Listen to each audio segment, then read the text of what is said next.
ओम श्री हनुमते नमः। नमस्कार।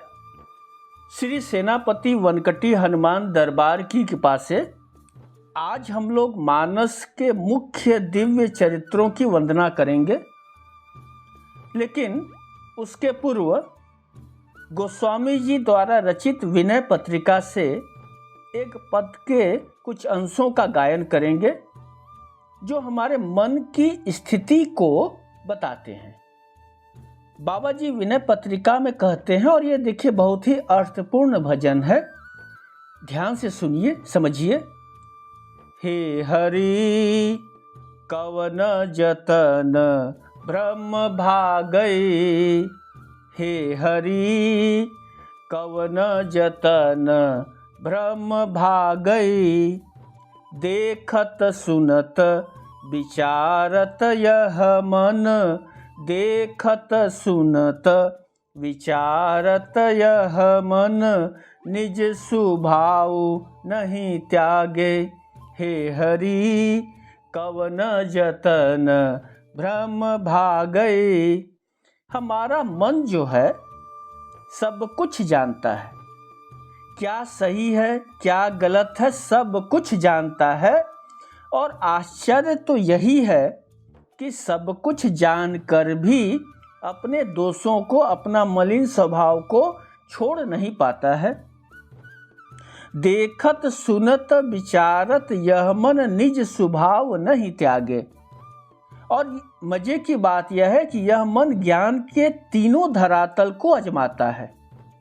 ज्ञान के तीनों धरातल यानी कि देखना, सुनना, विचार करना, तो ये तीनों क्रियाएं करता है। पर जब दृढ़ निश्चय की बारी आती है, जब परिवर्तन की बारी आती है, तो पीछे हट जाता है।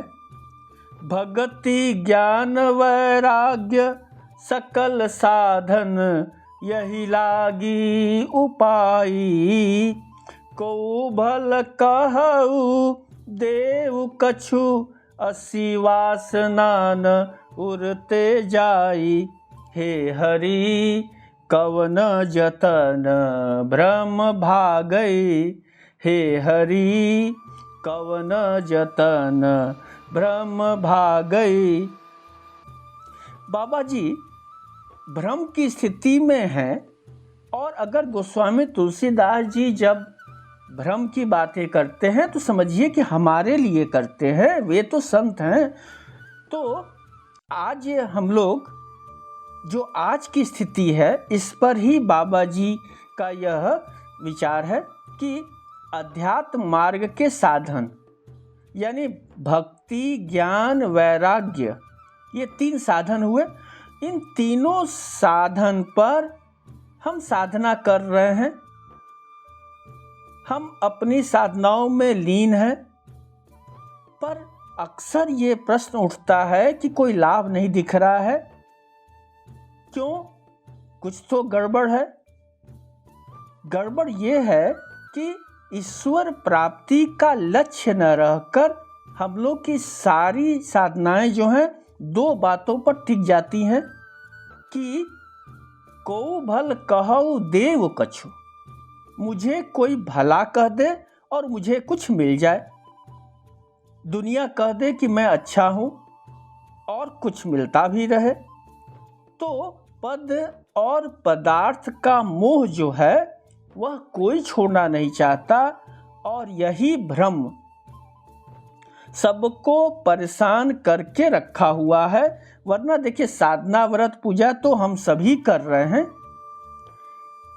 एक बात यहाँ समझ लें कि हमारा शरीर जो है वह भोगी है, यह स्वीकार करना होगा कि हमारा शरीर भोगी है, कई जन्मों से भोगी है।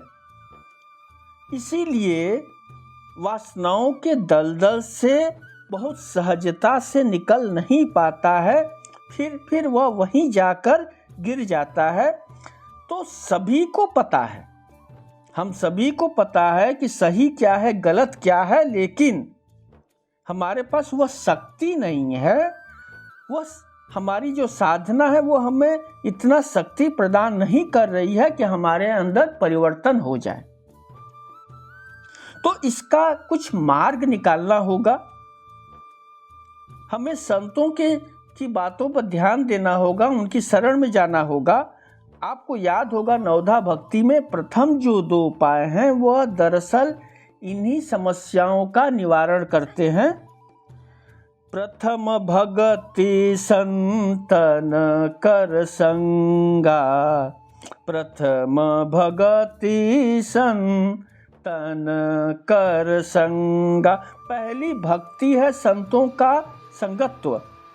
दूसरी रति मम कथा प्रसंगा, और दूसरी जो है भगवान की कथाओं में रति होना, उनसे प्रेम होना। संतों का संग, संतों की वाणी एवं भगवान की कथाओं में रति होना ही परिवर्तन कर सकता है, परिवर्तन का सूत्र है। अगर हम बढ़िया से समझ लें तो 2 उपाय इन 2 सोपानों में है भक्ति के। और ध्यान दीजिए बाबा जी ने यहाँ रति शब्द का प्रयोग किया है। रति शब्द मूलतः वासनात्मक शब्द है, यानी संगत्व, संग होने का भाव। तो जब आपके अंदर अवगुण हो तो उन्हीं अवगुण के माध्यम से ही उन अवगुणों को ठीक किया जा सकता है। तो रति यानी संगत्व, उस अवगुण को संतों के शरण में जाके उसको धीरे धीरे स्नेह स्नेह उसको ठीक करने का कार्य हमें करना पड़ेगा। और यह ईश्वर की कथाओं में अगर प्रेम आनंद आ जाए, प्रेम आनंद से हम भर जाएं, तो हमारा कार्य सुलभ हो जाता है, सहज हो जाता है अपने को परिवर्तित करना। हम संसार में रहते हुए संसार को छोड़ने का उपाय कर सकते हैं, संकल्प ले सकते हैं। क्यों? क्योंकि अब हम मूल से जुड़ रहे हैं। संसार से प्रेम न करके अब हम संसार को बनाने वाले से जुड़ रहे हैं। तो आज देखिए जिन चौपाइयों को हम लोग पढ़ने वाले हैं, उन पर चर्चा करने वाले हैं, वे दिव्य चरित्रों के बारे में हैं। वे पावन चरित्र हैं, लीला सहचर हैं, उच्च कोटि के भजनानंदी हैं, जिन्हें भगवान राम माता जानकी के साथ रहने का सौभाग्य मिला। बाल कांड के आरंभ में वंदना क्रम है। आपने देखा कि पहले पंचदेवों की, फिर गुरु की, फिर साधु संतों की, फिर असंतों की, फिर स्थान की पूजा की गई, वंदना की गई। अब आखिर में गोस्वामी तुलसीदास उस परिवार की वंदना करते हैं जहां भगवान अवतरित हुए, उस परिवेश की वंदना करते हैं जिसमें प्रभु अवतार कार्य संपन्न करते हैं। तो इन दिव्य चरित्रों के गान से हमारी बुद्धि निर्मल होगी, हमारे अंदर साहस आएगा, शक्ति होगी, और हम अपने स्वभाव को बदल पाएंगे। तो आइए वंदना क्रम में प्रवेश करते हैं। और पहली वंदना माता कौशल्या की। बंदौ कौशल्यादिसि प्राची, बंदौ कौशल्यादिसि प्राची, कीरति जासु सकल जगमाची, बंदौ कौशल्यादिसि प्राची। दशरथ परिवार में पहली वंदना माता कौशल्या की। बाबा जी ने माता कौशल्या के लिए उपमा दी पूर्व की दिशा, यानी मैं कौशल्या रूपी पूर्व की दिशा की वंदना करता हूँ, जिनकी कृति, जिनकी प्रसिद्धि सकल जगत में व्याप्त है। अब प्रश्न उठता है कि बाबा जी ने माता कौशल्या को पूर्व की दिशा क्यों कहा? एक उत्तर तो यह हो सकता है कि रघुकुल शिरोमणि भगवान राम का जन्म सूर्य वंश में हुआ, सूर्य का उदय पूर्व में होता है, तो यह प्रतीक ठीक है कि भगवान का आगमन माता कौशल्या के माध्यम से हुआ। माता इस सूर्यवंश के नए सदस्य के आगमन की भूमि है। तो इस हिसाब से पूर्व की दिशा बात कही गई। और वैसे भी पूर्व दिशा को सूर्य के स्नेह का प्रतीक माना गया है, नई शुरुआत मानी गई है। और हमारे पूर्व दिशा को वैज्ञानिक लोग अनुष्ठानों का ये बड़ा महत्व है, वैदिक अनुष्ठानों का, वैज्ञानिक पद्धति में भी सूर्य की ऊर्जा का महत्व है। तो भगवान के राम का प्रकटीकरण जो हुआ वह माता कौशल्या के माध्यम से हुआ, और एक उद्देश्य यह भी था माता को सुख देना। प्रभु का अवतार माता कौशल्या के लिए हितकारी था। श्री राम जन्म स्तुति में हम लोग गाते भी हैं, भय प्रकट कृपाला दीन दयाला कौशल्या हितकारी हरषित महतारी मुनि मनहारी अद्भुत रूप विचारी। तो राम जन्म कौशल्या माता के हित के लिए भी था। प्रसंगवश एक बात और कहूँ, श्री रामचरितमानस में देखिए 2 दिशाओं का बड़ा ही महत्व दिया गया है, पूर्व और उत्तर, और दोनों छोर पर मानस के 2 दिव्य चरित्र बैठे हुए हैं, और दोनों का संबंध प्रभु से प्रेम का है। प्रेम ते प्रकट हो ही मैं जाना, दोनों को भगवान के बाल रूप का दर्शन होता है। पूरब में माता कौशल्या बैठी हैं और उत्तर में काक भुसुंडी जी बैठे हैं। उत्तर दिशि सुंदर गिरि नीला तहाँ रह काक भुसुंडी सुशीला मिलहि न रघुपति बिनु अनुरागा किए जोग तप ज्ञान विरागा। जब गरुड़ जी को भ्रम होता है कि राम कौन है, क्या वे सचमुच ब्रह्म हैं, विष्णु अवतार हैं, तो भगवान शिव उनसे कहते हैं कि उत्तर दिशा में एक सुंदर नीला पर्वत है जहाँ परम सुशील परम संत काक भुसुंडी जी रहते हैं, तुम वहीं जाओ और सत्संग करो, दीर्घ काल तक सत्संग करो। तो हे गरुड़, तुम्हें समझ में यह बात आ जाएगी कि प्रभु प्रेम के अधीन है और राम ही ब्रह्म हैं। योग तप ज्ञान वैराग्य से रघुनाथ जी नहीं मिलते हैं, वह तो प्रेम से मिलते हैं। तो कहने का तात्पर्य, पूर्व दिशा उत्तर दिशा में 2 दिव्य चरित्र विद्यमान है जिनके बीच संपूर्ण राम कथा है, संपूर्ण मानस का मर्म है। अब इसके बाद माता कौशल्या की वंदना के बाद महाराजा दशरथ की वंदना है। बंदौ अवध भुवाल सत्य प्रेम जहि राम पद बिछुरत दीन दयाल प्रिय तनु तृण इव परिहरेउ। वंदना अवध भुवाल की, उनके श्री राम चरणों में प्रीति की बाबा करते हैं। महाराज का सच्चा प्रेम था, और सच्चा इसलिए था कि राम के बिछुड़ते ही शरीर को उन्होंने मामूली तिनके की तरह त्याग कर दिया। क्योंकि देखिए, दशरथ यानी कि 5 ज्ञानेंद्रिय और 5 कर्मेंद्रियों का सारथी, जो 10 को साध ले वह दशरथ है। तो और इंद्रियों की तुलना देखिए घोड़ों से की जाती है, कभी घोड़े बैठते नहीं, शांत नहीं होते। तो सारथी पर निर्भर है कि वह कितना कैसे अंकुश लगाता है। अवध भुवाल महाराज दशरथ के बारे में बाबा जी कहते हैं कि महाराज दशरथ के बारे में देखो मैं क्या कहूँ, राम पद में इतनी निष्ठा थी, इतनी प्रीति थी कि राम के बिछुड़ते ही उन्होंने अपना शरीर छोड़ दिया। तो वंदना दशरथ महाराज की। इसके बाद महाराजा जनक की वंदना है। गोस्वामी जी वंदना करते हुए देखिए उनकी कितनी सूक्ष्म दृष्टि है कि रघुकुल ही नहीं, रघुकुल को बढ़ाई देने वाले कुल की भी वंदना की है। जनक जी के बारे में बाबा जी कहते हैं, जोग भोग मह राखेउ गोई राम बिलोकत प्रकटेउ सोई। राजा जनक के पास ऐश्वर्य था, भोग था, महाराजा थे, पर साथ ही उनके जैसा योगी भी कोई मिले। वे राजश्री एवं ब्रह्मश्री दोनों थे।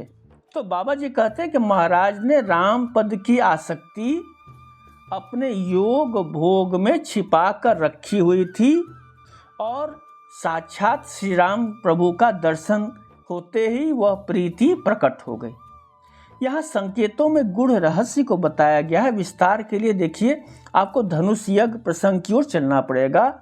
विश्वामित्र जब राम जी और लक्ष्मण जी को लेकर जनकपुर पहुँचते हैं तो जनक जी विश्वामित्र जी से पूछते हैं कि दोनों कुमारों का परिचय, पूछते हैं कि यह ऋषि कुमार हैं या कोई राजकुमार। विश्वामित्र जी हास्य करते हुए कहते हैं कि हे राजन, आप तो ज्ञानी हैं, सर्वज्ञ हैं, आप स्वयं विचार कर लीजिए।